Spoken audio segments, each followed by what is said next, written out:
بارش کی بوندیں زمین کو چھو رہی تھیں اور گاؤں کے کچے راستے کیچڑ سے بھرے ہوئے تھے۔ ایک چھوٹے سے کچے مکان میں ازلان نام کا ایک نوجوان بیٹھا ہوا اپنی کاپیوں پر کچھ لکھ رہا تھا۔ وہ گاؤں کے سرکاری سکول کا طالب علم تھا، لیکن اس کی سوچ گاؤں کی محدود فضا سے کہیں آگے کی تھی۔ ازلان کے خواب بہت بڑے تھے۔ وہ چاہتا تھا کہ ایک دن وہ اپنے گاؤں کا نام دنیا میں روشن کرے، مگر حالات اس کے ساتھ نہیں تھے۔ والد ایک چھوٹے سے کسان، ماں گھریلو خاتون، اور گھر کے خرچے بمشکل پورے ہوتے۔ اکثر تو سکول کی فیس کے لیے بھی والد کو دوسروں سے ادھار لینا پڑتا۔ لیکن ازلان جانتا تھا کہ زندگی میں کچھ بڑا کرنے کے لیے حالات کو الزام دینے سے کچھ نہیں ہوتا، خود کو بدلنا پڑتا ہے، راستے خود بنانے پڑتے ہیں۔ سکول کے بعد ازلان کھیتوں میں والد کے ساتھ کام کرتا۔ وہ اکثر تھکن سے چور ہو جاتا، مگر دل میں ایک آگ جلتی رہتی۔ گاؤں کے لوگ مذاق اڑاتے، ارے ازلان بڑے خواب دیکھتا ہے، مگر دیکھو تمہارے کپڑوں پر مٹی لگی ہے، شہر جا کر کیا کرو گے؟ ازلان مسکرا دیتا۔ اسے پتہ تھا لوگ مذاق اڑاتے ہیں، کیونکہ وہ خود خواب دیکھنے کی ہمت نہیں رکھتے۔ وہ خود سے کہتا، حوصلہ مند لوگ مذاق نہیں سنتے، وہ راستے بناتے ہیں۔ میٹرک کے امتحان کا نتیجہ آیا تو ازلان نے پورے ضلع میں دوسری پوزیشن حاصل کی۔ گاؤں میں شور مچ گیا۔ وہی لوگ جو کبھی مذاق اڑاتے تھے اب تعریفیں کرنے لگے۔ لیکن ازلان جانتا تھا کہ یہ صرف شروعات ہے۔ اسے شہر کے کالج میں داخلہ ملا، مگر فیس کے پیسے نہیں تھے۔ والد نے اپنی چھوٹی سی زمین کا ایک ٹکڑا بیچ کر اس کا داخلہ کرایا۔ والد کی قربانی نے ازلان کو اور مضبوط بنا دیا۔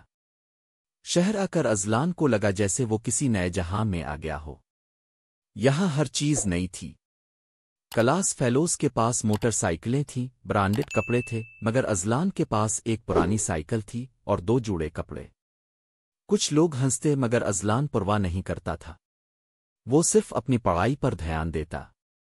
وہ اکثر رات کو ہاسٹل کی چھت پر بیٹھ کر خود سے کہتا، حوصلہ مند لوگ حالات کے غلام نہیں بنتے، وہ حالات کو بدل دیتے ہیں۔ کالج کے بعد یونیورسٹی میں داخلہ لینا ایک اور چیلنج تھا۔ ازلان نے سکالرشپ کے لیے درجنوں فارم بھرے۔ دن میں کلاسز، شام میں ٹیوشنز پڑھا کر خرچے پورے کرتا۔ اس کی محنت رنگ لائی اور اسے انجینئرنگ یونیورسٹی میں سکالرشپ مل گئی۔ وہ اکثر سوچتا، اگر والد نے زمین نہ بیچی ہوتی، اگر میں ہار مان لیتا تو آج یہ سب ممکن نہ ہوتا۔ یونیورسٹی کا آخری سال تھا۔ ازلان کو ایک بڑی کمپنی میں انٹرنشپ کا موقع ملا، لیکن یہ راستہ بھی آسان نہ تھا۔ انٹرنشپ کے دوران کئی پروجیکٹس میں ناکامی ملی۔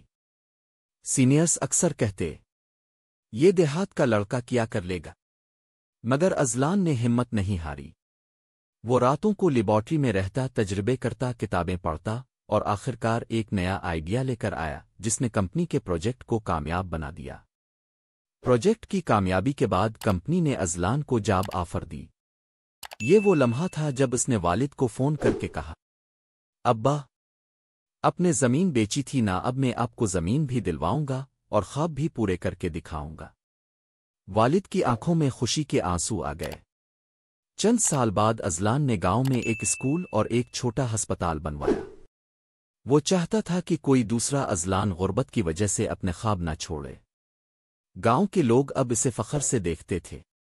جو کبھی مذاق اڑاتے تھے اب کہتے، واقعی حوصلہ مند لوگ راستے بناتے ہیں۔ ازلان کی کہانی صرف اس کی کامیابی نہیں تھی، بلکہ ہر اس انسان کے لیے پیغام تھی جو مشکلات میں گھر کر وہ اپنی زندگی سے یہ ثابت کر گیا کہ اگر حوصلہ ہو تو پہاڑ بھی راستہ دے دیتے ہیں۔